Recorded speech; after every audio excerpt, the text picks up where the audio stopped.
जैसा आप जानते हैं साथियों कि इससे पहले हमने वर्णमाला के ऊपर अ, 7 वीडियो अपलोड कर दिए दोस्तों। 2 इसमें प्रैक्टिस सेट है मेरे साथियों और 4 इसमें टॉपिक बेस्ड टॉपिक हैं, मैंने डिटेल में पढ़ाए हुए हैं ना। जिसमें वर्णमाला में आपके जितने भी वर्ण होते हैं उनका उच्चारण स्थान, स्वर, व्यंजन है ना, उनके उच्चारण स्थान से लेके हर एक चीज़ डिटेल में मैंने इसमें 4 वीडियो अपलोड किए हैं और इस डिटेल वीडियो पर आधारित 2 वीडियो आपके प्रैक्टिस सेट के ऊपर मैंने डाले हुए हैं। ठीक है साथियों, अगर आपने वो वीडियो नहीं देखे हुए हैं तो कृपया उनको एक बार देख लीजिएगा। चलिए, आज जो हम पढ़ने वाले हैं मेरे साथियों, वो पढ़ने वाले हम लोग हिंदी। ठीक है, आज हम पढ़ने वाले हिंदी में संधि। आज हम पढ़ने वाले हैं संधि। ठीक है, संधि। अब देखिए यहाँ पर संधि की अगर मैं बात करता हूँ दोस्तों, संधि का जो शाब्दिक अर्थ होता है वो होता है मेल। जो शाब्दिक अर्थ होता है मेरे दोस्तों वो क्या होता है? मेल होता है या मिलाप होता है। मिलाप होता है या फ्रेंडशिप होती है या समझौता होता है, ये बहुत सारी चीजें आप जानते हैं संधि का मतलब क्या होता है। ठीक है, लेकिन यहाँ पे संधि का जो मतलब है दोस्तों, ये संधि जो होगी आपकी, ये क्या होगी? वर्णों के बीच में होगी। किसके बीच में होगी तो मेरे साथियों? वर्णों के बीच में होगी। ठीक है, ये बात आपने बेसिक तौर पे ध्यान रखनी है। वर्णों के बीच में होती है।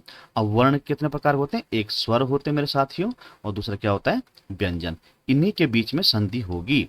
ठीक है, शब्दों के बीच में संधि कभी नहीं होगी। ठीक है, अगर शब्दों के बीच में संधि होती है, मेल होता है, तो उसे हम समास कहते हैं। ठीक है, बात समझ में आती है आपको? चलिए, अच्छा, अगर मैं संधि का विलोम बताऊं तो संधि का उल्टा माना जाता है विच्छेद। क्या माना जाता है साथियों? विच्छेद। और दूसरा माना जाता है विग्रह। दूसरा क्या माना जाता है? विग्रह। ठीक है, लेकिन सबसे जो सटीक माना जाता है उसे हम मानते हैं विच्छेद। ठीक है, चलिए, अगर दोनों ऑप्शन आपको वहां पे दिखते हैं तो आपको विच्छेद पर टिक मारना है, अदरवाइज विग्रह भी मान सकते हैं। ठीक है, चलिए, अब मैं यहाँ पर मैंने 2 शब्द 2 तरीके से मैंने संधि को लिखा हुआ, एक ऐसा लिखा हुआ, एक ऐसा लिखा हुआ। तो हम दोनों प्रकार से संधि को लिख सकते हैं। ठीक है, दोनों प्रकार से संधि को लिख सकते हैं। अगर मैं बात करूं इस शब्द की, तो ये दोस्तों स्त्रीलिंग शब्द है। कौन सा शब्द है मेरे साथियों?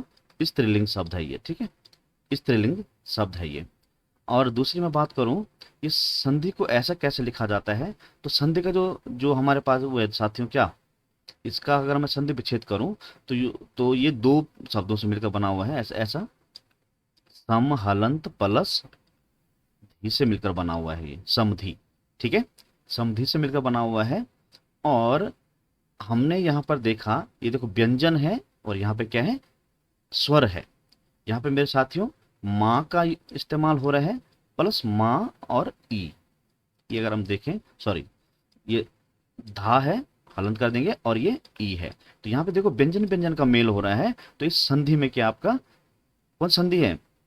संधि में भी संधि है, वो कौन सी है? व्यंजन संधि।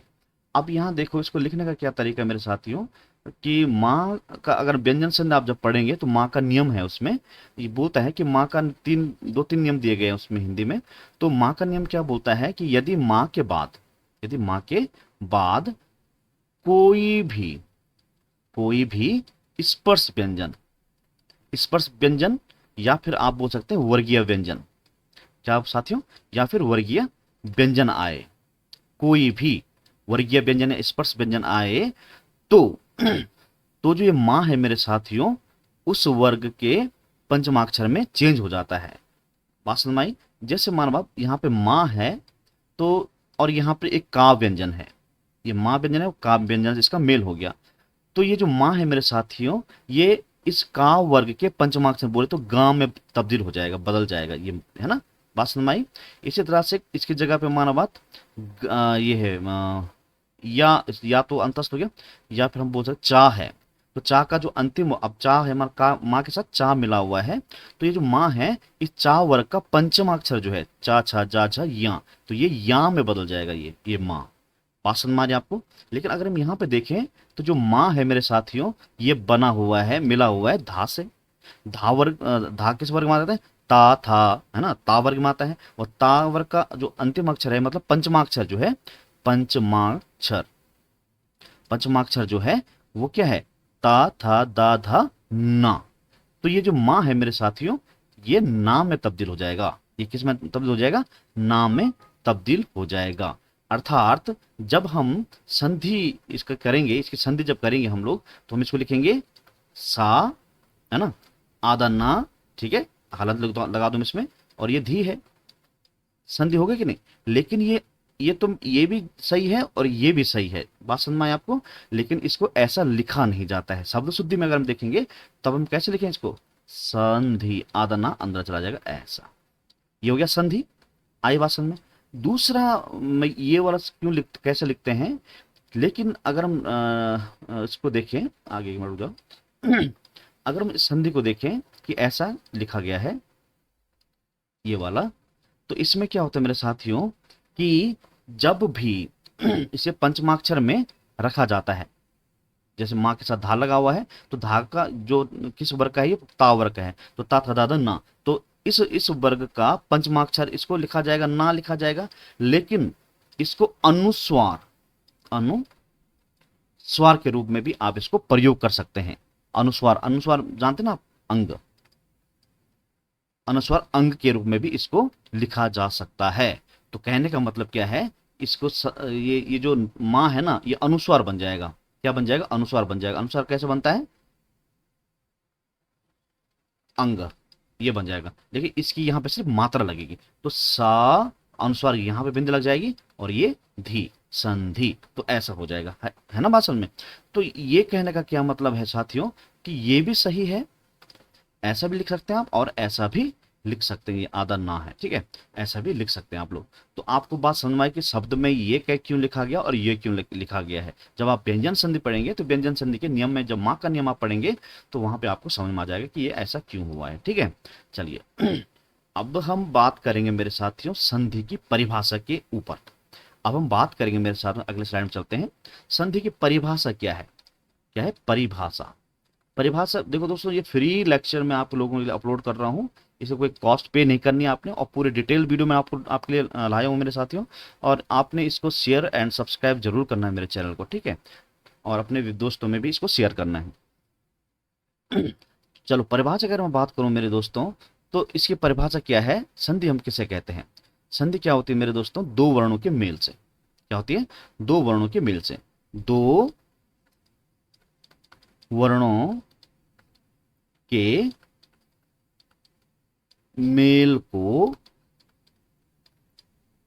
संधि कहते हैं, संधि कहते हैं। दो वर्णों के मेल को हम क्या बोलते हैं मेरे भाइयों, संधि कहते हैं। लेकिन यहां पर आपने ये देखना है कि ये दो वर्णों में जो संधि हो रही है, इसमें विकार पैदा होना चाहिए, या विकृति आप बोल सकते हैं, विकृति आपको दिखना चाहिए, या परिवर्तन दिखना चाहिए। आपको क्या दिखना चाहिए मेरे साथियों, परिवर्तन आपको दिखना चाहिए, कि जब दो वर्ण आपस में मिलेंगे तो वो सेम के सेम नहीं रहनी चाहिए, उनमें कुछ परिवर्तन होना चाहिए, चेंज आना चाहिए। बात समझ में आ रही है आपको, परिवर्तन आना चाहिए, विकार या विकृति पैदा होनी चाहिए, तभी वह संधि कहलाएगी। ये बात आपने ध्यान रखनी है। तो मैं ये भी बोल सकता हूं कि दो वर्णों का परस्पर मेल होने पर यदि उनमें से किसी भी वर्ण में कोई परिवर्तन आ जाता है तो उसे हम क्या कहते हैं, संधि कहते हैं। तो संधि का होने का मतलब क्या है, परिवर्तन, विकार, विकृति आदि होना अति आवश्यक है। अगर परिवर्तन नहीं हो रहा है, इसको नोट करके आप लिख सकते हैं मेरे साथियों, मैंने क्या, संधि तभी होगी जब परिवर्तन हो रहा हो, नहीं हो रहा तो संधि नहीं है वो, तब क्या होगा। तो यहां पे आप देख लीजिए, यदि यदि वर्णों के मेल से कोई भी परिवर्तन या है ना, बदलाव है ना, परिवर्तन न हो तो उसे संयोग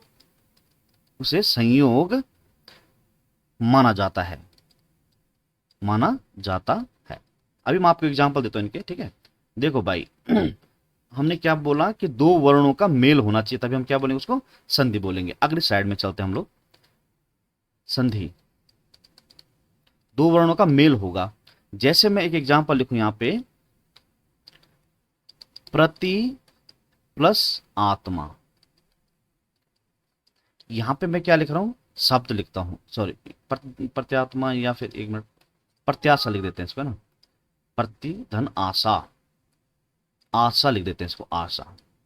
आप समझ रहे हैं कि ये शब्द तो प्रत्याशा है, लेकिन यहां पर जो चेंज हो रहा है, देखो संधि में एक बार पहले बता दूं, तो संधि में दो शब्दों के बीच में संधि होती है। दो शब्दों के बीच में कहने का मतलब क्या है मेरे साथियों, ये पहला शब्द है, ये पहला शब्द है प्लस ये दूसरा शब्द है। अब ध्यान क्या रखना आप लोगों ने, संधि हमेशा पहले शब्द के अंतिम वर्ण से, अंतिम वर्ण से और दूसरे शब्द के पहले वर्ण से, वर्ण पहले वर्ण। आप समय दो शब्दों की अगर बात करें दोस्तों, जब दो शब्द आपसे मिलते हैं तो उनके बीच में जो वर्ण होते हैं उनमें कुछ चेंजेस आ जाते हैं। तो पहले शब्द के अंतिम वर्ण में और दूसरे शब्द के पहले वर्ण में जो विकार मिलने के बाद जो विकार विकृति या चेंज आता है उसे हम क्या बोलते हैं, संधि बोलते हैं। बात समझ में आ रही है आपको। अब देखो ये पहला शब्द है और ये दूसरा शब्द है, तो इस शब्द के अंतिम वर्ण में और इस शब्द के ये पहले वर्ण में जो चेंज आएगा वही आपका क्या कहलाएगा, संधि कहलाएगा। अगर कोई भी चेंज नहीं दिख रहा है तो वहां पर सिर्फ संयोग माना जाएगा। क्या माना जाएगा, संयोग माना जाएगा। अब देखिए यहां पर मैं इसको प्रत, ऐसे प्रत प्लस ई लिख दिया मैंने, छोटी ई है ना इसमें लगे ई की मात्रा, प्लस यहां पर देखो बड़ा आ है और ये प्लस सा है। तो ये अलग पोर्शन है और ये अलग पोर्शन है, संधि सिर्फ इनके बीच में होगी, ठीक है, ये आपने ध्यान रखना है। अगर हम इनका मेल करें, अगर अब इनका मेल करें मेरे साथियों तो क्या हो जाएगा, हाँ क्या हो जाएगा, देखो ना यहाँ पे यहाँ पर इसका पहला वर्ण का मेल हो रहा है और इसका क्या हो रहा है, इस अंतिम वर्ण का मेल हो रहा है, इसका क्या हो रहा है, अलग मेल। जब जब हम इसमें विकार पैदा करते हैं हम लोग, तो ये क्या हो जाएगा, ता का या बन जाता है। ता का क्या बन जाता है, या बन जाता है, ठीक है। यहाँ पे ता का क्या बन जाता है, या बन जाता है। तो ये हो जाएगा या, सॉरी इसका या बन जाएगा, इसका क्या बन जाएगा, या बन जाएगा। ई और या को मिला के या बन जाएगा। तो या बन जाएगा तो मतलब क्या हो जाएगा, आगे देखो यहां पे मैं कर लेता हूं इसको, प्रति प्लस आशा था ये, लेकिन जब हमने इसकी संधि की तो ये या, ये जो ता है ना या बन जाएगा, ई और आ का मिलाप होगा तो या बन जाएगा। ये हो जाएगा प्रत्याशा। ई का या आपने जब आप संधि पढ़ेंगे ना अभी आगे तो मैं बताऊंगा, ई का या हो जाता है तो ई का क्या हो जाएगा, या हो जाएगा। तो या हो जाएगा और ये ता जो है आधा हो जाएगा, इसके ऊपर लग जाएगा, तो ये प्रत्याशा कहलाएगा। क्या कहलाएगा, प्रत्याशा। या फिर अगला मैं शब्द दिखाऊं आपको, एक मिनट। जैसे माना बात, हमारे पास एक शब्द है, शब्द माना बात, जैसे मत प्लस अनुसार, अनुसार, ये दो शब्द हमारे पास, मत धन अनुसार। देखो ता से हम क्या करेंगे, मत, यहां से हम आ खींचेंगे बाहर, है ना, हलंत हो जाएगा, प्लस यहां से आ बाहर आ जाएगा और ये हो जाएगा नुसार, आगे नुसार बन जाएगा। हमने देखा जब जब आ और आ मिलता है तो इसका बड़ा आ बन जाता है। क्या बन जाता है, बड़ा आ बन जाता है, और इस बड़े आ की मात्रा इसमें लग जाएगी, तो ये हो जाएगा मता, और ये नुसार ऐसे लिखेगा, नुसार, मतानुसार हो जाएगा। क्या हो जाएगा, मतानुसार हो जाएगा। समझ रहे बात को आप। तो इस तरह से ये तो संधि हो रही है, यहाँ पे चेंज हो रहा है। देखो ये छोटे आ और छोटे आ में जब चेंज हुआ तो ये बड़ा आ बना। यहाँ हमने देखा ई और याम जब हमने देखा संधि हुई तो यहाँ पे बेकार विकृति पैदा हुई, तो यहाँ पे या बन गया, ई का क्या बन गया, या बन गया। इसी रीति से अगर मैं अगला कोई शब्द आपको बताऊं कि जैसे मैं लिखूं यहाँ पे अन्न प्लस आदि, अन्न प्लस आदि। अब आप देखो ये जो आ है ना इस पे लग जाएगा, तो ये क्या बन जाएगा, आ ना अनादि, अनादि बन जाएगा। दूसरा मैं लिख देता हूं आपके पास, जैसे अन्न धन एक, तो यहां पे देखो ये ए की मात्रा, देखो ए की मात्रा यहां लग जाएगी, तो ये हो जाएगा अनेक। तो क्या आपने देखा कि यहां पे इसमें ना था और ये आ था, इसमें कोई चेंज हुआ, आ भी आ रहा है वहां पे और ना भी आ रहा है, कोई भी चेंज यहां पर नहीं हो रहा है।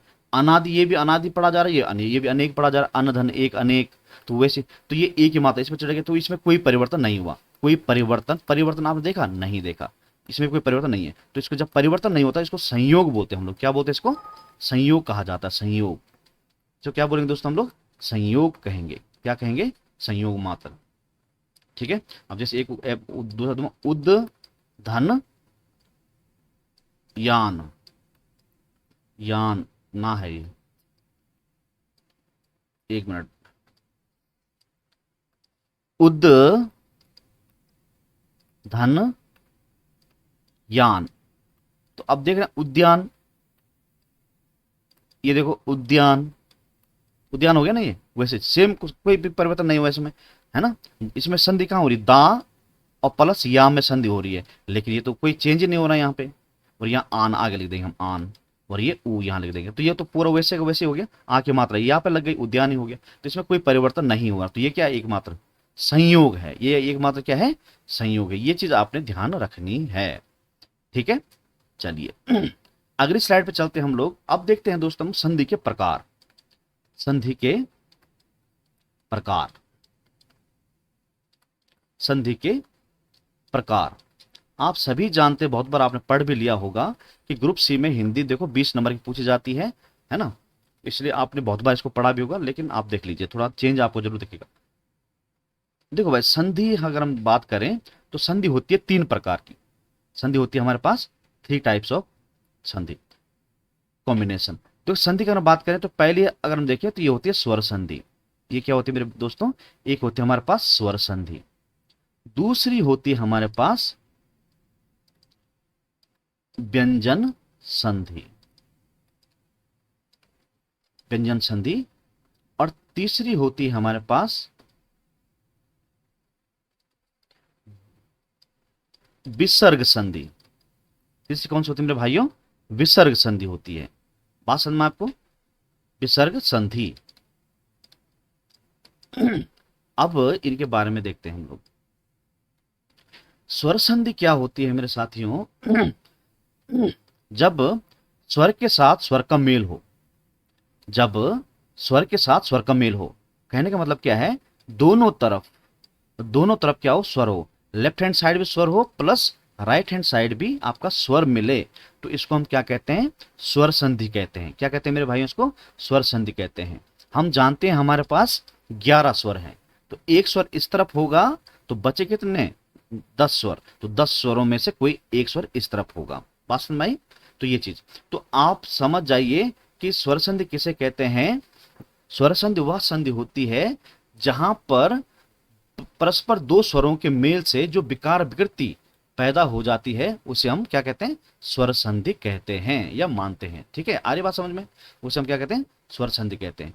या फिर मैं परिभाषा दूसरे टाइम जब स्वर संधि में अलग से बताऊंगा तब है ना, ये एज ए इंट्रोडक्शन देखो पहले इसको। अब व्यंजन संधि क्या होती है दोस्तों, जहां पर व्यंजन का मेल हो, लिख दे कंडीशन नंबर 1। जहां पर दोस्तों लेफ्ट हैंड साइड आपका स्वर हो तो राइट हैंड साइड आपका एक व्यंजन होना अति आवश्यक है। पहला केस ये हो गया। दूसरा केस क्या है दोस्तों, कि हो सकता है लेफ्ट हैंड साइड जो जो पहला शब्द का जो अंतिम वर्ण है वो व्यंजन हो, और दूसरे शब्द का पहला जो वर्ण है वो आपका स्वर हो, तो तब भी ये क्या कहलाएगा मेरे साथियों, व्यंजन संधि कहलाएगा। तीसरा मैं बोलूं, अगर तीसरा पॉइंट में लिखूं, यह हो सकता है कि इधर व्यंजन हो और इधर भी क्या हो, व्यंजन हो, तो भी यह व्यंजन संधि ही कहलाएगी। तो इन चीजों का आपने ध्यान रखना है। दूसरी बात, अब तीसरी बात क्या है, विसर्ग संधि। विसर्ग आप जानते हो ये वाला चिन्ह जान दिखता है, ठीक है। तो विसर्ग संधि क्या होती है दोस्तों, कि लेफ्ट हैंड साइड में आपका विसर्ग होना चाहिए, विसर्ग होना चाहिए, ये वाला विसर्ग है ना, प्लस राइट हैंड साइड में आपका या तो स्वर हो, पहला पॉइंट, या फिर आपका क्या हो, दूसरी बार लेफ्ट हैंड साइड आपका विसर्ग ही चाहिए भाइयों, ठीक है, विसर्ग हो और इधर आपका क्या हो, व्यंजन आ जाए, तो भी ये क्या कहलाएगा, आपका विसर्ग संधि कहलाएगी। क्या कहलाएगी मेरे साथियों, विसर्ग संधि कहलाएगी।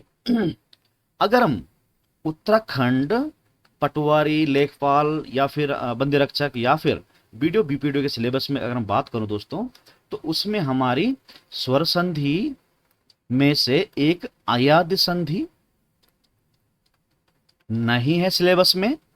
दूसरा आपका एक संधि है हमारे पास, ये विसर्ग संधि जो हम देख रहे हैं अभी, विसर्ग संधि, ये आपके सिलेबस में नहीं है। उत्तराखंड की मैं बात करूं, अगर उत्तराखंड यूके ट्रिपल एससी की बात करूं, तो ये अयाद्य संधि और विसर्ग संधि के बारे में कोई बात नहीं हो रखी है, मतलब सिलेबस में नहीं दिया गया है। तो आपको टू द सिलेबस पढ़ना मेरे साथियों, ठीक है। चलिए अब हम बात करते हैं एक एक पॉइंट की। अब आते हैं हम सबसे पहले स्वर संधि पे। पहली जो संधि हमारे पास, इस पे आते हैं, स्वर संधि क्या होती है। स्वर संधि क्या होती है? तो स्वर संधि क्या होती है दोस्तों? अब मैं बताऊं आपको परिभाषा कि जब किसी स्वर वर्ण के साथ स्वर वर्ण का ही मेल हो, लिख देते हैं यहां पे, जब किसी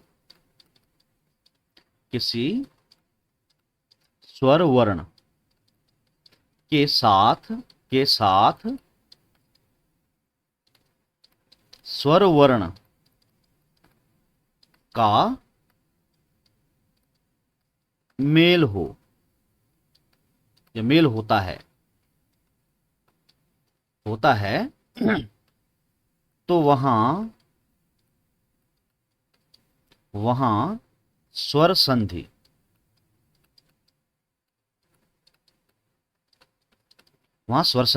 मानी जाती है। बात समझ में आई? मानी जाती है। लेकिन दोस्तों विकार विकृति आपका चेंजेस होना जरूरी है उसमें, ठीक है। जब स्वर के बाद स्वर आया उसमें कोई परिवर्तन आए तो उसे हम स्वर संधि कहते हैं, ठीक है। लेफ्ट हैंड साइड में स्वर होना चाहिए प्लस राइट हैंड साइड में आपका क्या होना चाहिए? स्वर होना चाहिए। मतलब पहले शब्द का अंतिम वर्ण और दूसरे शब्द का प्रारंभिक वर्ण या आदि वर्ण या पहला वर्ण जो होता है यहाँ पर, उसका जब मेल होता है तो उसमें जो विकार विकृति पैदा होती है तो उसे हम क्या बोलते हैं? स्वर संधि कहते हैं। अब हम देखते हैं मेरे प्यारे भाइयों बहनों, स्वर संधि के भेद कितने होते हैं इसके, या आप बोल सकते हैं इसको प्रकार कितने हैं स्वर संधि के प्रकार। तो प्रकार की बात करें, आप सभी जानते हैं कि ये स्वर संधि जो होती है आपकी 5 प्रकार की होती है। पहला आपका होता है मेरे दोस्तों दीर्घ संधि, दीर्घ स्वर संधि। दूसरा होता है आपका गुण संधि, हम लिखना चाहो लिख सकते हैं, गुण स्वर संधि आप लिख सकते हैं इसको। तीसरा होता है आपका क्या? वृद्धि संधि, ठीक है। चौथा हमारे पास आ गया मेरे प्यारे भाइयों यण संधि,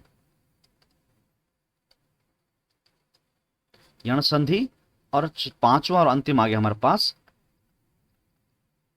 अयाद्य संधि, अयाद्य स्वर संधि भी आप इसको बोल सकते हैं। तो ये 5 हमारे पास संधियां होती हैं। लेकिन सिलेबस की बात करें तो ये पांचवा जो संधि है दोस्तों, ये आपके सिलेबस में नहीं दिया गया है, ठीक है। तो आप मान लीजिए कि इससे आपका कोई क्वेश्चन भी नहीं आने वाला एग्जाम में, ठीक है। चलिए अब हम पढ़ेंगे सबसे पहले मेरे प्यारे भाइयों बहनों दीर्घ संधि। सबसे हम क्या पढ़ेंगे? अब दीर्घ संधि पढ़ेंगे। जो पहली स्वर संधि हमारे पास, तो हम लिखेंगे यहां पे दीर्घ स्वर संधि, ठीक है। दीर्घ स्वर संधि क्या होती है? दीर्घ स्वर संधि क्या होती है? मतलब दीर्घ का मतलब होता है दोस्तों बड़ा। दीर्घ का मतलब क्या होता है? बड़ा होता है। ये आपने ध्यान रखना है। तो दीर्घ संधि क्या होती है मेरे भाइयों, परिभाषा भी यहाँ पे लिख दूं। जब मतलब इसकी पहचान मैं बता दूं आपको। पहचान, मेन चीज क्या? पहचान क्या होती है मेरे भाइयों कि दोनों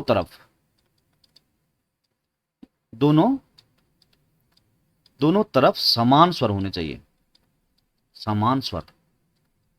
जब दोनों तरफ आप जब भी देखेंगे, दोनों तरफ समान स्वर देखेंगे अगर, तो आप समझ जाइए कि वहां पर कौन सी संधि है? दीर्घ संधि है।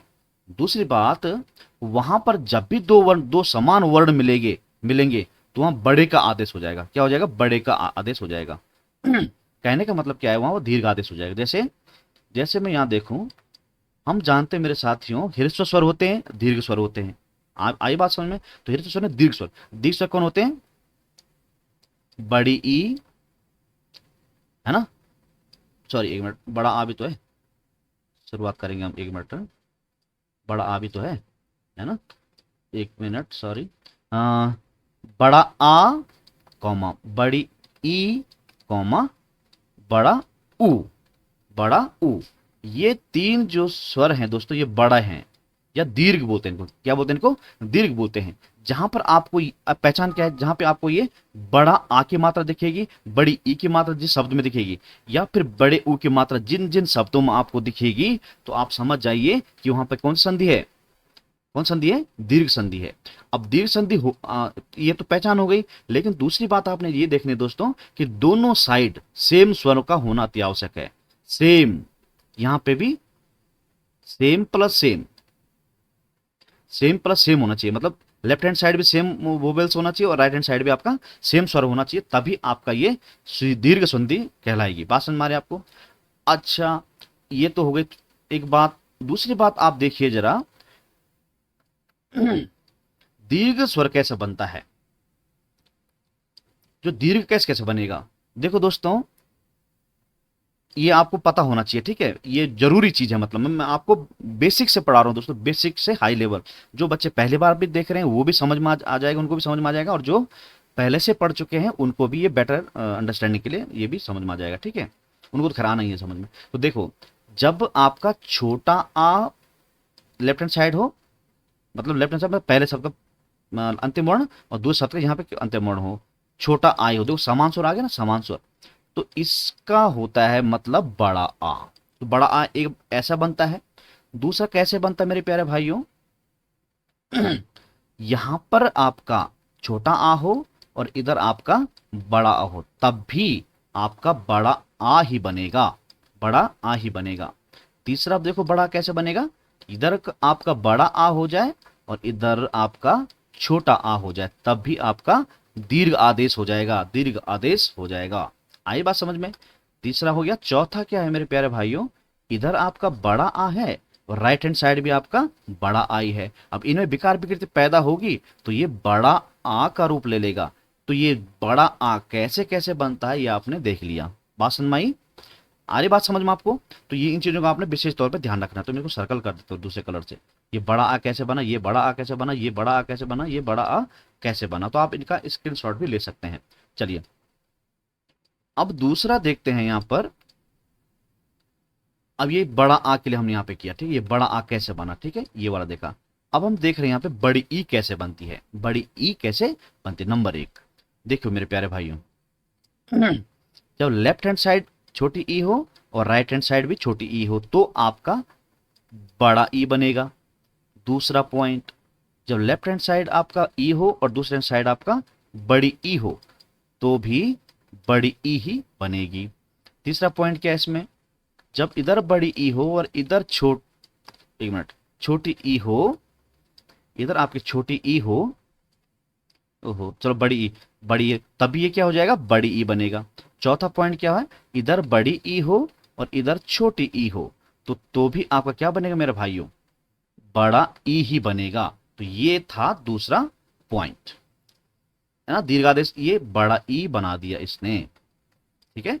अब चलते हैं हम तीसरे पॉइंट पे। तो थोड़ा ऊपर कर लेता हूं मैं इसे। अब हमें बनाना है मेरे प्यारे भाइयों बड़ा ऊ। क्या बनाना है, बड़ा ऊ। बड़ा ऊ कैसे बनेगा ये भी देख लीजिए आप। इसके ऊपर स्क्रीनशॉट खींच लीजिए। स्क्रीनशॉट ले लिया आपने। चलिए अब इसको देखते हैं हम लोग, बड़ा ऊ कैसे बनता है। तो बड़ा ऊ कैसे बनता है ये देख लीजिए जरा।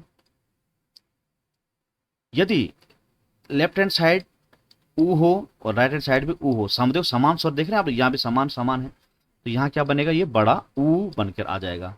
दूसरा पॉइंट, इधर आपका छोटा ऊ हो इधर आपका बड़ा ऊ हो जाए तब भी बड़ा ऊ बनेगा, ठीक है।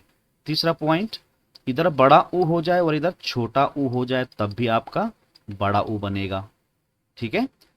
चौथा पॉइंट क्या है मेरे प्यारे भाइयों, कि यदि इधर बड़ा ऊ है और इधर भी बड़ा ऊ है, इन दोनों को मिला के तब भी आपका बड़ा ऊ आदेश हो जाना है, ये बड़ा ऊ बनेगा। आ रही बात समझ में आपको? तो अगर आप इन पॉइंट्स को जान लेते हैं, समझ लेते हैं, तो आप फिर शब्द शुद्धि में भी आपको कोई दिक्कत परेशानी नहीं होने वाली है, ठीक है। समझे आप लोग बात? तो ये हो गया हमारे स्वर संधि के वर्ण जो दीर्घ आदेश बनाते हैं, आ, ई और ऊ। जहां पर भी आपको दिखेगा या जिन शब्दों में भी आपको दिखेगा वहां पर आपका दीर्घ संधि बन जाएगा। चलिए अब करते हैं एग्जाम्पल। अब देखते हैं हम दीर्घ संधि के एग्जाम्पल, उदाहरण देखते हैं, ठीक है। एग्जाम्पल में हम देखें अगर अच्छा, एक बात आपको पता होनी चाहिए दोस्तों, संधि में क्या होता है, एक संधि होती है और एक संधि विच्छेद होता है, बिगड़े कार्य जिसे हम करते हैं, अलग अलग करते हैं, ठीक है। आर्य बात समझ में। तो संधि कार्य करते हैं जब हम, तो अभी हम संधि कार्य करते हैं, दो तीन कुछ शब्दों के हम संधि कार्य करेंगे। अगर संधि कार्य देखें अगर, तो जैसे शब्द है हमारे पास परम धन अर्थ, परम धन अर्थ है यहाँ पे। तो प्रश्न आ सकता है भाई परम धन अर्थ का संधि कीजिए। तो यहाँ पे अगर हम देखें परम धन अर्थ में अगर हम देखें, तो यहाँ पर देखिए माँ पे देखिए आ है प्लस यहाँ पे क्या है आ है, और ये था इधर है, और ये परम, ये माँ ये हलंत हो जाएगा, ये हलंत नहीं है भाई भैया, ठीक है। तो ये हलंत हो जाएगा। अब देखो आ और आ मिल गए तो क्या बना देगा, बड़ा आ, और इस बड़े आ की मात्रा इस माँ पे लग जाएगी इधर को, तो ये हो जाएगा परमा।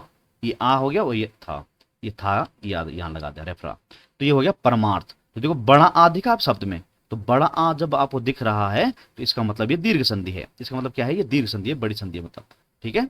इसी तरह से मैं लिखूं यहाँ पे विद्याधन अर्थी, विद्याधन अर्थी।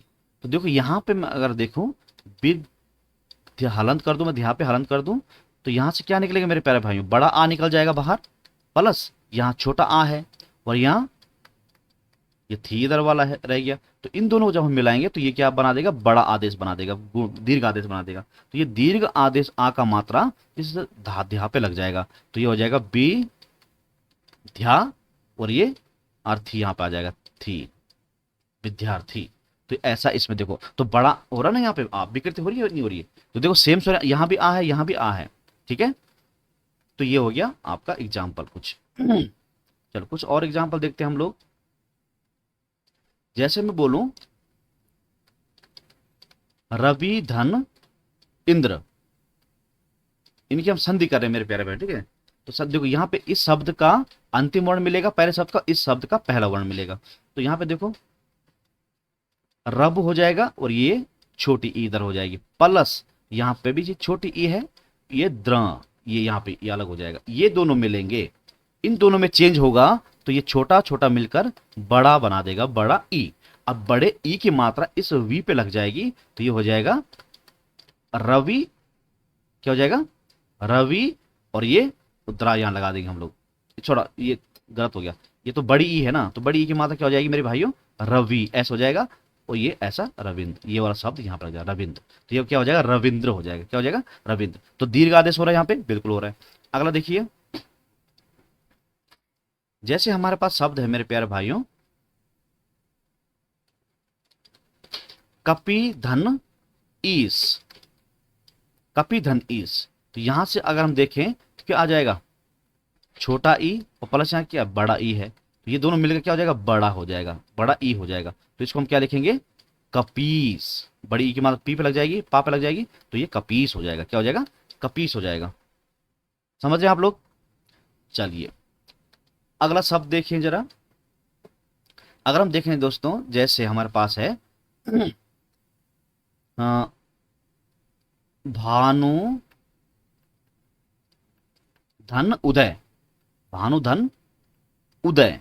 तो देखो यहाँ पे देखो छोटा ऊ है, और प्लस यहाँ पे देखो छोटा ऊ है, ये दो ये वाला है और ये वाला मात्रा ये वाला, तो ये हो जाएगा भान हलंत, और ये दय, ये दय इधर है, तो ये हो जाएगा बड़ा ऊ, और बड़ा ऊ की मात्रा क्या होती है ऐसे होती है, तो ये इस पे लग जाएगी, तो ये हो जाएगा भानु, ऊ की मात्रा इसमें नू पे लग गया, और दय ये लिख देंगे भानु दय, तो ये हो जाएगा संधि भानु दय। अरे बात एक शब्द और देख लेते हैं हम लोग, इस संधि वाले शब्द देख लेते हैं एक। जैसे मैं लिखा सिंधु धन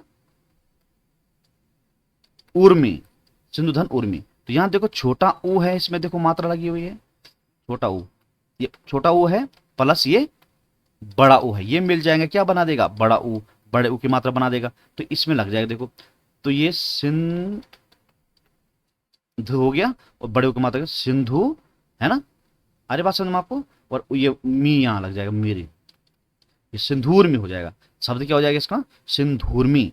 आर्य बात समझ में, सिंधूर्मी, सिंधु एक नदी होती है, ठीक है। चलिए अब हम देखते हैं विच्छेद वाला, विच्छेद,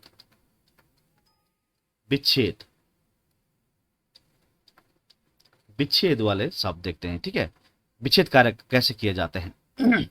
जैसे हमारे पास शब्द है मेरे प्यारे भाइयों, एक शब्द है हमारे पास हिमांशु। क्या है हमारे पास? हिमांशु। एक शब्द है हिमांशु, ये छोटा वाला है हिमांशु। ठीक है, ये शब्द है हमें हमारे पास। अब आपने देखना है कि इसको तोड़ना कहाँ पे है। सबसे पहले आपने ये देखना मेरे प्यारे भाइयों, जैसे हिमांशु, इसको तोड़ने का मैं ट्रिक बता रहा हूँ आपको कैसे कैसे तोड़ा जाएगा। हिमांशु, ये बड़ा आ है, यहाँ पे क्या है, एक बड़ा आ है, तो ये बड़ा आ मैंने यहाँ पे बाहर खींच लिया। ठीक है, अब हमें मालूम है कि जो बड़ा आ है कैसे बनता है, लेफ्ट हैंड साइड छोटा आ हो या बड़ा आ हो, साथ ही साथ राइट हैंड साइड छोटा आ हो या फिर बड़ा आ हो। तो ये जब मिलते हैं, इनमें से कोई भी आपस में मिलते हैं तो बड़ा आ बना देते हैं। अब हमने यहाँ पे हमें पता लगे ये माँ से मैंने क्या किया, मैं ऐसे लिख, देखो हिम, ये मैं अभी मैं संधि सिखा रहा हूं आपको। ठीक है, ये आ मैंने यहां से बाहर यहां पे रखा हुआ है। ठीक है, प्लस ये जो है ना, ये आ आंसू, आंसू है ना, तो आंसू नहीं है ये, इसको अब ऐसे रखो, अभी इसको ऐसे ध्यान रखो, यहाँ पे ये बिंदु है यहाँ पे। ठीक है, ये सु है और यहाँ पे ये बिंदु है, ये यहाँ पे आ तो मैंने बाहर निकाल रखा ना। अब हमें पता है यहां से हमने क्या निकाला हुआ है बाहर, आ निकाला हुआ, बड़ा आ। अब आपने शब्द शुद्धि का अगर आपको मालूम है तो अब आपको पता होना चाहिए कि इधर मैं कौन सा वाला आ लगाऊं ताकि ये शब्द शुद्ध हो जाए, और इधर मैं कौन सा आ लगाऊं यहां पर ताकि ये शब्द शुद्ध हो जाए। अरे बात समझ में, तब ये सही कहलाएगा। तो ये हलंत वाला है। अब हमें पता है छोटा आ बड़ा आ मिलके, या छोटा आ बड़ा आ मिलके बड़ा आ बनाते हैं, तो इस तरह मैं कौन सा आ लाऊं। तो हमें पता है दोस्तों कि यदि मैं इधर बड़ा आ लाता हूं तो ये तो हिमा बन जाएगा, और हिमा क्या है, कोई शब्द शुद्धि में नहीं आता है, तो ये हो जाएगा यहां पर हिम। बात समझ में आई? तो मैंने लेफ्ट हैंड साइड छोटा आ देख लिया। अब राइट हैंड साइड मुझे देखना क्या आएगा, देखो, तो राइट हैंड साइड देखो, अगर मैं आंसू बना तो आंसू नहीं होगा, तो ये हो जाएगा, यहाँ भी छोटा लगाऊं तो ये हो जाएगा अंशु। यहाँ क्या हो जाएगा, अंशु, तो ये हो जाएगा अंशु। देखो, तो यहां से देखो हिम धन अंशु। अब मैं इसको मिलाऊंगा तो ये यहां से छोटा आएगा, यहां से छोटा आएगा, तो ये बड़ा आज बना देगा, तो बना देगा क्या, हिमांशु। क्या बना देगा, हिमांशु बना देगा। आपको समझ में आ रही है? जहां, अच्छा संधि कहां पे होती है, एक ट्रिक और बता रहा हूं आपको, कि जैसे हम जहां पे बीच में कहीं पे किसी शब्द को उच्चारण करते हैं, तो जहां पे हम हल्का सा रुकते हैं, मिली सेकेंड थोड़ा सा भी रुकते हैं, वहीं पे समझ आप क्या है संधि। जैसे मैं बोलूं इसको हिमांशु, कहां पर रुका मैं, हिमा, मां पे रुका ना, तो मतलब यहां समझ आई कि यहीं पे संधि होनी है। बात समझ में आ रही है आपके? देखिए अगला शब्द देखिए जरा, जैसे मैं लिखूं दोस्तों दीपावली, मैं लिखूं दीपावली। अब देखो मैंने क्या उच्चारण किया इसका, देखो पा पे रुक गया हम थोड़ा, ली, दीपावली, दीपावली, तो यहां पे रुक गए, तो यहां पे संधि कहां पर, यहां पे क्या दिख रहा है आपको, बड़ा आ दिख रहा है। यहां पे क्या दिख रहा है आपको, बड़ा आ दिख रहा है। देखो संधि का देखो संधि तो हमने कर ली, लेकिन विच्छेद कार्य हम कैसे करते हैं वो देखो। तो मैंने बड़ा आ बाहर निकाल दिया, तो यहां मैंने लिख दिया दीप, पा से मतलब मात्र निकट हलंत हो गया, पा हो गया, और यहां वली, यहां क्या है, वली। अब ये जो आ है मेरे प्यारे भाइयों, इस आ के बारे हम जानते हैं ये कैसे बनता है, या तो ऐसा बनेगा या तो ऐसा बनेगा, या तो ऐसा बनेगा या तो ऐसा बनेगा। अब हमें ये पता होना चाहिए कि मैं इस इस पा पे ये छोटा वाला आ लगाऊं या बड़ा वाला आ लगाऊं। इसी तरह से वली पे मैं छोटा आ लगाऊं या बड़ा आ लगाऊं ताकि ये शब्द शुद्ध हो जाए। तो देखो संधि का एक नियम ये भी कहता है दोस्तों कि ज्यादातर संधि में संधि बिगड़े कार्य में जो दोनों तरफ के जो शब्द होते हैं वो आपके सार्थक होने चाहिए। वो क्या होने चाहिए, आपके सार्थक होने चाहिए। अब आपको ये जजमेंट लगाना है कि हमें पता है कि ये चार प्रकार से आ बड़ा आ बनता है, तो इधर मैं छोटा आ लगाऊं या बड़ा आ लगाऊं ताकि शब्द बन जाए, बड़ा सही शब्द बन जाए, और यहां भी वैसे ही। तो अगर हम देखें दोस्तों तो दीप होता है, दीपा तो नहीं होता है, दीप होता है, तो यहां मुझे क्या लगाना पड़ेगा, छोटा आ लगाना पड़ेगा इस पे, प्लस अब यहां पे मैं देखूं आवली नहीं होता शब्द, अवली होता है, अवली, तो यहां पे मैं छोटा आ लगाऊंगा तो बन जाएगा क्या, बड़ा आ बन जाएगा। तो इस आ को मैं यहां लगा दूंगा तो ये हो जाएगा दीप, प्लस इस आ को मैं यहां लगा दूंगा तो ये हो जाएगा अवली। तो ये इसका संधि से बिगड़े क्या हो गया, इसका दीप प्लस अवली, इन दोनों को मिला देंगे तो दीपावली बन जाएगा। क्या बन जाएगा, दीपावली बन जाएगा। आ रही बात समझ में? अगला देखिए जरा, तो आज दीर्घ संधि हम पढ़ेंगे मेरे प्यारे भाइयों। ठीक है। अगला मैं बोलूं आपको, जैसे मैं बोलूं गीतावली, गीतावली, तो आप सब समझ गए होंगे गीतावली कैसे, ता पे ही आपका छुपा हुआ है बड़ा आ, तो ये दीर्घ संधि है। अब यहाँ गीत शब्द है और यहाँ वली शब्द है। अभी आपने देख लिया कि ये हमें पता है ये आ कैसे बनता है, इधर छोटा आ हो सकता है, बड़ा आ हो सकता है, इधर भी बड़ा या छोटा आ हो सकता है। तो हमने यहां से कौन सा शब्द इसमें लगाना है, तो गीता तो होता है, हमें क्या करना पड़ेगा, गीत गाना होता है ना, और प्लस यहाँ पे छोटा आ लग जाएगा, यहाँ आ छोटा, यहाँ आ छोटा, तो अवली यहाँ हो जाएगा अवली, तो गीतावली हो जाएगा।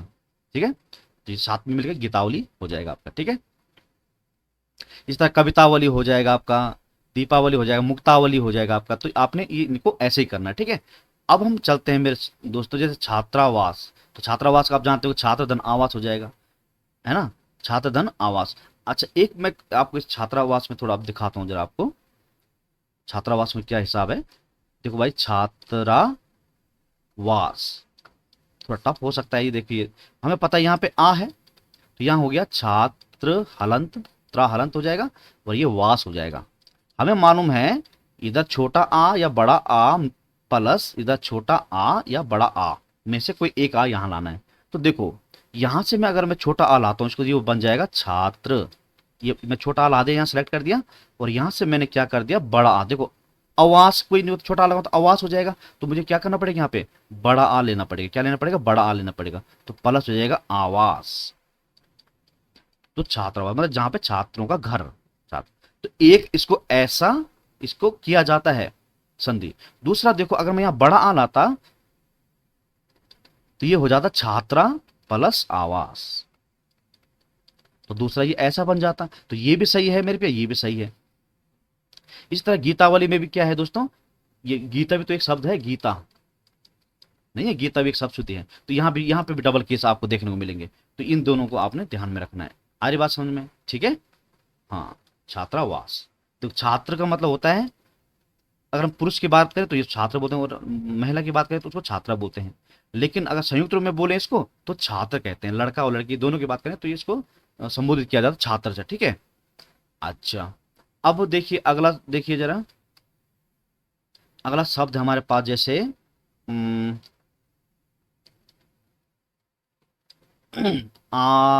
आत्मावलोकन, आत्मावलोकन,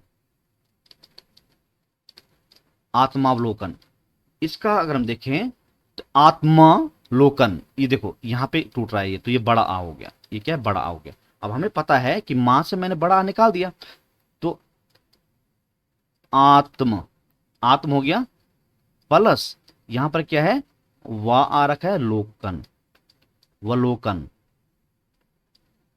ये बड़ा आ ये साथ यहाँ पे निकाला हुआ। ठीक है, अब हमें पता है इस बड़े आ को कैसे बनाया, चार तरीका से मैंने बताया हुआ आपको। तो इसमें यहां मैं कौन सा आ लगाऊं ताकि ये शुद्ध हो जाए, इसमें मैं कौन सा आ लगाऊं ताकि ये शब्द भी आपका शुद्ध हो जाए।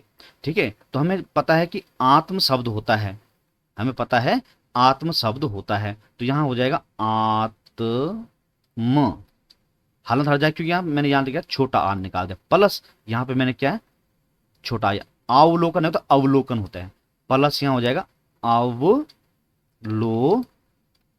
अवलोकन।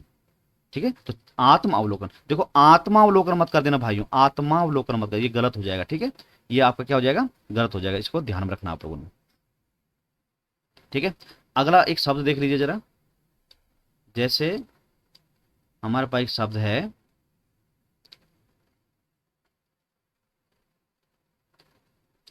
द्राक्षासन, द्राक्षासन, एक छा है। ठीक है, अब हमें पता है यहाँ पे संधि होनी, यहाँ बड़ा मैंने बाहर निकाल दिया एडवांस में, क्योंकि मैं इसका बिगड़े कार्य करना, मुझे विच्छेद करना है इस शब्द का, है ना। द्राक्षासन का हमें क्या करना, बिगड़े कार्य करना है। तो अब यहाँ देखिए द्राक्षा, देखो यहां से मैंने आ तो बाहर निकाल दिया, ये वाला आ तो निकाल दिया बाहर, है ना, और यहाँ क्या बच गया, सन बच गया हमारे पास, क्या बच गया, सन बच गया। अब हमने ये देखना है, अब यहाँ ये देखना हमको कि यहाँ पर क्या आपका होगा। देखो अगर मैं बात करूं आ की, तो बार बार मैं वही बात, आपको पता ही है कि यहाँ पे कौन सा आ लगेगा और इधर कौन सा आ लगेगा। यहाँ पे कौन सा आ लगेगा। आ रही बात समझ में?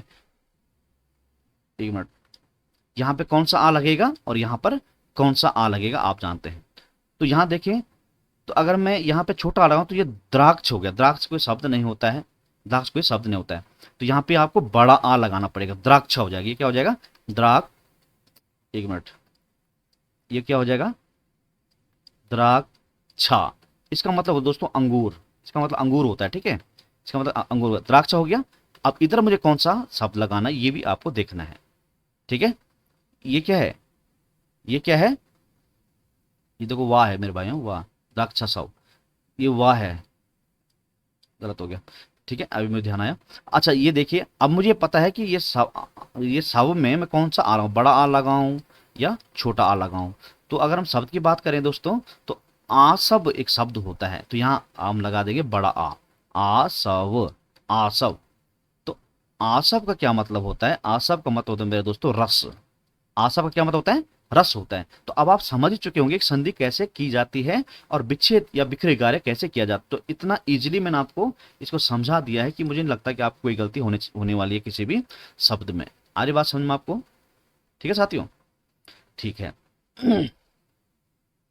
अब जैसे एक शब्द है, एक मिनट थोड़ा ऊपर कर लेते हैं इसको। जैसे एक शब्द है अतीन्द्रिय, एक शब्द है दोस्तों अतीन्द्रिय, एक शब्द है हमारे पास अतीन्द्रिय, बहुत छोटे वाला द्रिय है ये नहीं है, अतीन्द्रिय, ठीक है, अतीन्द्रिय एक शब्द है हमारे पास। अब हमें पता है कि यहाँ पर अति पे रुकना है हमको, तो यहाँ बड़ी ई है। यहाँ पे आप जानते हैं कि बड़ी ई कैसे बनती है? लेफ्ट हैंड साइड छोटी ई या बड़ी E plus right hand side छोटी ई या बड़ी ई, तो इन लोगों को मिलकर बनेगा। तो ये हो जाएगा अत धन द्रिय, द्रिय, ये ऐसा हो गया, ऐसा हो गया। अब आपको पता होना चाहिए कि इसमें मैं कौन सा लगाऊं, इसमें मैं कौन सा ई लगाऊं, ताकि ये शुद्ध हो जाए। बात समझ में आपको? तो यहाँ पे मैं अगर छोटा शब्द बड़ी ई लगाता हूँ तो ये अति हो जाएगा, जो गलत होता है। ये होता है अति, ये क्या होता है? अति। तो यहाँ मतलब छोटा ई का प्रयोग, इस छोटे ई का प्रयोग किया जाएगा। अब इधर इस द्रिय में कौन सा मैं ई लगाऊं ताकि ये शुद्ध हो जाए? तो आपको पता है इंद्रिय शब्द होता है, इंद्रिय, छोटा वाला ई, छोटा ई लगाना पड़ेगा यहाँ पर भी। तो दोनों तरफ छोटा ई छोटा मिलकर बड़ा ई बना देता है, तो ये हो जाएगा इंद्रिय। ये क्या हो जाएगा? इंद्रिय। आई बात समझ में? तो इसका बिगड़े कार्य ऐसा हो जाएगा। आ रही बात समझ में आपको? तो ऐसा इसको करना है दोस्तों। जैसे जैसे आपके पास है एक शब्द सचिंद्र, जैसे हमारे पास एक शब्द है दोस्तों सचिंद्र। सचिंद्र एक शब्द है हमारे पास। सचिंद्र को कैसे करेंगे दोस्तों? हमें पता है बड़े ई है यहाँ पे आ रखी, तो यहाँ पे हो जाएगा सच धन, ये वाला द्रा, है ना? आगे बात समझ में आपको? अब हमें पता है कि इसमें कौन सा ई लगाऊं, इसमें कौन सा ई लगाऊं मैं, ठीक है ना? आगे बात समझ में? तो यहाँ पे आपको क्या लगाना पड़ेगा? छोटा ई या बड़ा ई शब्द, ताकि ये शब्द शुद्धि में ये सही हो जाए। तो यहाँ पे लगाना पड़ेगा दोस्तों आपका बड़ी ई लगानी पड़ेगी यहाँ पे, और प्लस यहाँ पे लगाना पड़ेगा छोटा ई। जब इंद्र शब्द होता है दोस्तों, तो इंद्र शब्द छोटा ई से बनता है। अगर ईश्वर की बात करें तो उसमें बड़ी ई आती है, जैसे ईस, है ना? तो ये हो जाएगा आपका सची प्लस इंद्र, तो सचिंद्र, तो हो जाएगा सचिंद्र। तो ये सचिंद्र बन जाएगा। बात समझ में आई? तो इस तरह से दोस्तों आपको इनको क्या करना है, आपको करना है। अब जैसे मेरे पास एक शब्द है भूर्ध्वा, एक शब्द हमारे पास भूर्ध्वा, भूर्ध्वा शब्द है। तो हमें पता है भू, इसी पे भू पे तो रुक रहे हैं हम लोग, तो भू पे ही रुक रहे हैं। तो यहाँ पे क्या आ रहा है? बड़ा ऊ आ रहा है, दीर्घ आदेश हो रहा है, बड़ा ऊ आ रहा है। अब बड़ा ऊ में देखो, भा से मैंने ऊ निकाल दिया बाहर, ये वाला ऊ निकाल दिया, प्लस ध्रुआ, ये हो गया यहाँ पे। अब मुझे पता है इधर भी ऊ लगाना है, इधर भी ऊ लगाना है, तो कौन सा ऊ लगेगा? दोनों तरफ कौन सा ऊ लगेगा? तो अगर मैं छोड़ा भू, तो ये सब तो होता नहीं है, हमने भू मतलब पृथ्वी होती है, तो यहाँ पर हो जाएगा बड़ा भू, बड़ा ऊ, बड़ा ऊ लेफ्ट हैंड साइड लगाएंगे। और इस तरफ कौन सा लगाऊंगा दोस्तों? इस तरफ भी मुझे बड़ा ऊ लगाना पड़ेगा, तो हो जाएगा भू प्लस ऊर्ध्वा, भू प्लस ऊर्ध्वा, भूर्ध्वा, ठीक है, भू प्लस ऊर्ध्वा भूर्ध्व हो जाएगा। तो इस तरह से आपने इनको क्या करना मेरे भाइयों, याद करना है, ठीक है, समझना है इनको, ठीक है। चलिए, तो आज दोस्तों हमारी दीर्घ संधि जो है मेरे प्यारे भाइयों, वो कंप्लीट हो चुकी है। कल हम पढ़ेंगे दोस्तों गुण संधि। कल हम क्या पढ़ेंगे?